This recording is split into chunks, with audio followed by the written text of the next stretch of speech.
Am I the idiot for not wanting to kiss my pregnant mother-in-law's belly? So, this is going to sound very weird, but it is what it is. My husband Jason, male 24, was born to his mother Luna, female 42, when she was 18, almost 19, out of her first marriage. Now, Luna's from a rich Italian family out of Seattle where people sound like they're from Frasier, so even though that marriage collapsed after Jason's birth, they didn't really struggle in the conventional sense. But they're really, really close to each other. Like, he and she do Tom Brady kisses with each other, she does it with his sister too. We got married earlier in the year, but the entire time I've known Luna, it feels like she's been competing with me. Not in a way for her son's attention, I don't think, but as a friendly rival or whatever. I don't know how to put it since it doesn't seem malicious. But like, 2 years ago she saw me doing an ab workout and she joined in and kept doing it until she was not only better than me but had pretty good abs. That's to give you a glimpse as to our relationship. I got pregnant earlier this year, unintentional, but we decided to keep it. And I kid you not, 2 months later Luna was pregnant too. That felt really weird to me. Who wants their kid to be older than aunt, uncle? Real life isn't Modern Family. Almost like she wanted to be like sisters who get pregnant at the same time. I miscarried due to a real car crash we were in, and in his grief it's like Jason completely turned to Luna while I was in the hospital.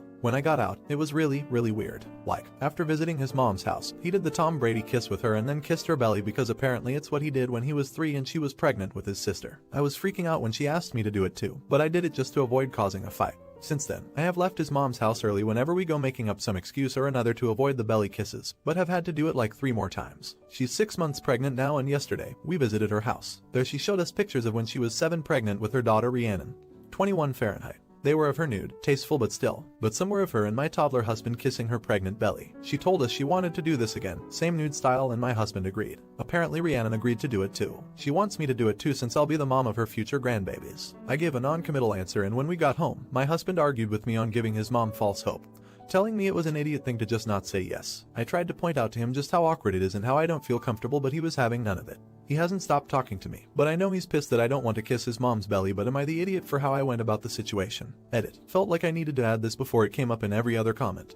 Jason and I are in therapy regarding the fact that I almost died in the car crash. Our baby died, that my leg doesn't work anymore, and that he doesn't think he can move on. Belly kisses just didn't seem like a weighty enough issue given all else we talk about there. So for people who are going to recommend therapy, we already go, and I will be bringing this up there. Update. I brought the issue up in therapy. Thanks everyone for helping give me words to use and helping identify my own pain, and I think the therapist was shocked. I pointed out how it hurt me to have to kiss a pregnant belly. It only felt like Luna was having to compete with me. Jason seemed really regretful. He apologized. I know he was holding back tears and promised he'd make sure Luna never asked again. I then pointed out how odd the idea of taking tasteful nudes with his pregnant mom was. He got defensive, but at home he told me I was right and he'd only do the photos if she's clothed. Still weird, but progress. I also got him to agree that we wouldn't be having kids until we were 100% that Luna couldn't have kids anymore. Unfortunately, 2 days later, my leg's condition got fricked. Like, I woke up, tried to stand, and fell screaming and crying. I got hospitalized for 2 weeks. Then I got inpatient physical therapy for 3 weeks. And during this time, Jason regressed back to his mom. The photo shoot got taken and Luna texted me. She wasn't nude and there were no belly kisses, but it was sheer and uncomfortable, especially with my meds. Honestly, I started googling divorce stuff till a nurse put my phone away. After I went back home, and it just didn't feel right with Jason anymore. It was like Luna won and replaced me. I guess he realized it wasn't working and those photos were the last straw. So, after a week he asked for a chance but said if divorce was what I wanted,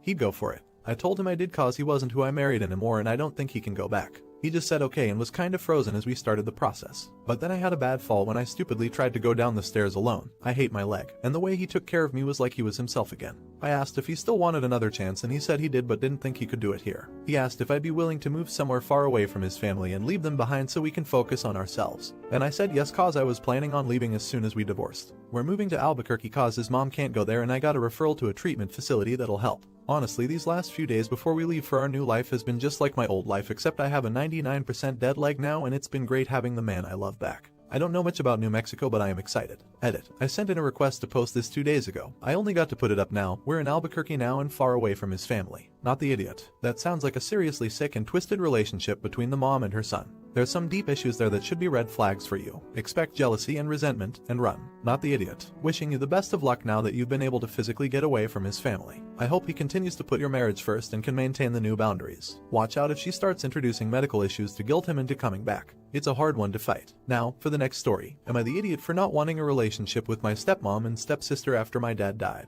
My parents got a divorce when I was 6 and I haven't seen my mom since because she was abusive. My dad remarried when I was 8. My stepmom wasn't abusive, but we never clicked. She tried to be my new mom right off the bat, and I found it weird, and she didn't like how I wasn't open to the idea right away. She also had a daughter who's 1 year younger than me. We didn't hit it off either. Don't get me wrong, she's a totally fine person, but as kids she was the typical brat, so I guess it made it hard for us to really bond as kids, I guess. Once I hit my teens I had a rough patch of being rebellious and overall not a good person. My dad gave me space like I needed, but my stepmom didn't see it that way, and we fought a lot because of it. My stepsister was alright during teen years. She got quieter and kept to herself, so we didn't really have any conflict. But me and my stepmom didn't hit it off, and once I turned 18 I moved out the first chance I got. I am now 24 and my dad sadly passed away with cancer, though I didn't get along with my stepmom. I never stopped loving my dad and we texted daily when I moved out. It was rough on me and I do appreciate my stepmom helping me with the funeral, but that was a couple months ago and I haven't really talked to her since. My stepsister has invited me over for Christmas, and honestly I don't know if I want to go. Not because I don't like them, but because it's the same house that we grew up in and it will remind me too much of my dad and I'm still grieving.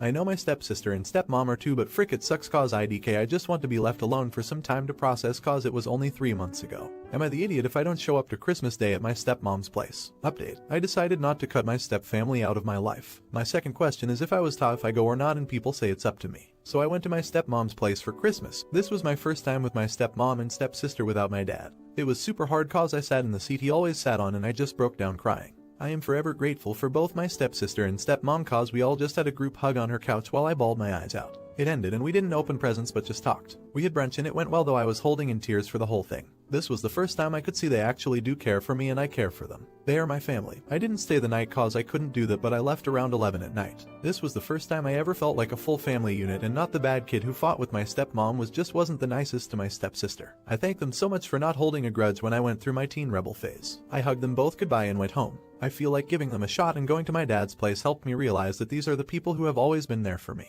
I mean, they were the ones who didn't give up on me when I was a troubled teen, and I love them both for it. I text my stepsister almost daily now, even if it's just a good morning or I have the day off, and I call my stepmom a bit too now, but it goes a bit deeper and I've started to really trust her like a mom. Thank you all for the advice and to not cut them out cause it really did help me realize that we are a family. We have been since I was 8 and I love and care for both of them very much. You're the idiot. You were only thinking about yourself after your father died. You said it yourself. You didn't see him that much anymore and would mainly text. Your stepmother and sister saw him every day. You need to think about others for a change and do what's best for all. Not the idiot. Good for you. I'm glad you found some peace and love. You are a strong person for overcoming your baser instincts and coming to this realization. Most people just practice avoidance and live with baggage forever. Now, for the next story. Am I the idiot for not letting my sister stay with us after she glamorized the life of prostitution to my 14-year-old daughter? I want to start by saying that I fully support my sister's career choice and I am not interested in comments debating the morality of what she's doing. My sister is an escort. She came to visit us last weekend. She was planning on spending the summer with us since we haven't seen each other for 3 years. When she told us about this, my daughter was ecstatic.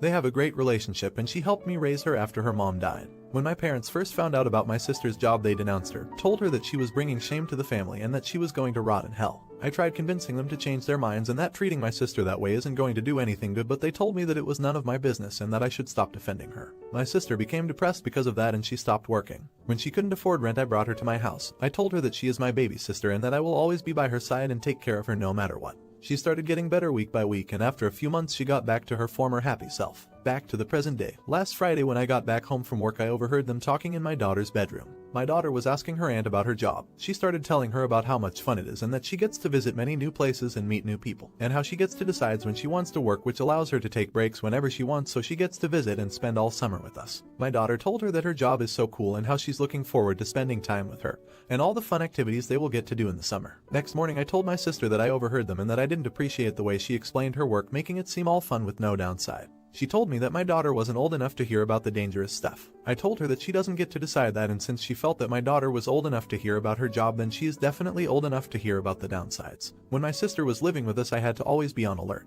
Many times she called me to get her out of uncomfortable and dangerous situations. I had to wake my neighbor in the middle of the night multiple times to watch my daughter while I went to get her. And to this day she still sends me her location whenever she is meeting someone so that I could alert the police in case she doesn't text me afterwards. I told her that she needs to leave by the end of the week if she doesn't want to explain the risks of her job in age-appropriate terms to my daughter. She told me I was cruel for doing this because I know how much they love each other and how much she was looking forward to spending time with us. Update. I spoke with my sister in the early morning while my daughter was still asleep. I explained to her how much it is important to me that she talks to my daughter about the risks of her job because she would actually listen to her aunt more than me, especially now when she reached the stage of dad isn't cool anymore and you are wrong to whatever I say to her, and reminded her how much I want us to spend the summer together. I told her that I am not young anymore and it's unlikely that I will be there for my daughter when she grows up the same way I was for her, so I need to know if I could count on her. I reminded that she isn't obligated to share details with her and just mention the bad side generally: unfamiliar locations, stranger men, increased risk of RP, bodily harm, STDs, drug use, etc. And then we can both answer any questions she might have together if she isn't comfortable answering them alone.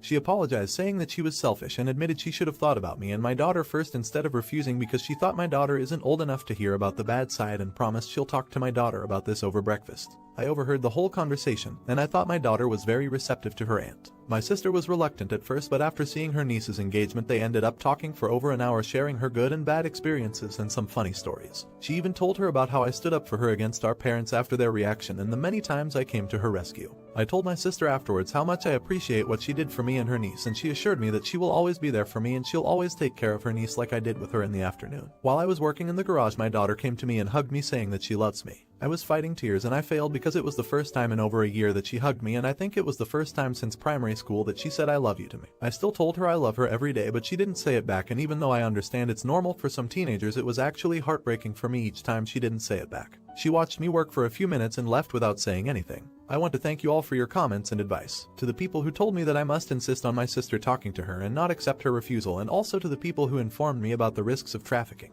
And while I am glad that wasn't the case, I appreciate it because it made me take this much more seriously. And also to all the other valuable comments and tips. I am honestly just relieved after a long week of stress, and this made me realize again how lucky I am to have both of them in my life. Not the idiot. Glad it came out positive, but honestly, I have no clue what the aunt was thinking. 14 years old is such a vulnerable age, and to only sell the good and not the bad would have put her niece in a very dangerous situation. It would have left her completely vulnerable and easily impressioned into that type of work. Seriously, I'm livid for my dad. Aunt messed up big time. Not the idiot. My concern is whether or not your daughter is now interested in fricking for money. She wouldn't have much trouble being so young, as those dudes love the young ones. And she's got an auntie as a good role model, so I'm sure it's crossed her 14-year-old mind.